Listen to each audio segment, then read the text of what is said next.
కాకపోతే ఇలా ఎర్రకారం ఏదో పెట్టారనమాట, అంతే. చట్నీ అయితే ఇచ్చారు. మొత్తానికి మా దోశ అయితే రెడీ అయిపోయింది. మొత్తానికి మేము ఆర్డర్ చేసిన 70 mm దోశ అయితే వచ్చేసింది. ఇలా 2 ప్లేట్స్లో సర్వ్ చేసి అయితే ఇచ్చాడు.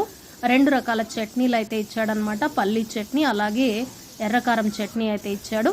మరి ఈ దోశనైతే 1/3 చేసుకొని తినేసి ఇక్కడ పక్కనే కాఫీ షాప్స్ అయితే ఉన్నాయన్నమాట.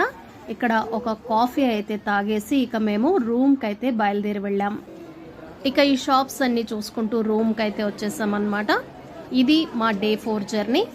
ఈ వీడియో మీకు నచ్చిందని ఆశిస్తున్నాను. నచ్చితే తప్పకుండా లైక్ చేయండి, షేర్ చేయండి, కామెంట్ చేయండి, సబ్స్క్రైబ్ చేయటం అస్సలు మర్చిపోకండి. TV21 the better choice. ప్రతి సండే గార్డెనింగ్ వీడియో వస్తుందండి, తప్పకుండా చూడండి, అస్సలు మిస్ అవ్వకండి. డే 5 జర్నీ అస్సలు మిస్ అవ్వకండి. చాలా ఎక్సైటెడ్, చాలా అంటే చాలా బ్యూటిఫుల్గా ఉండబోతోంది. అస్సలు మిస్ అవ్వకండి. వీడియో నచ్చితే లైక్ చేయటం, సబ్స్క్రైబ్ చేయటం, అలాగే కామెంట్ చేయటం అస్సలు మర్చిపోకండి.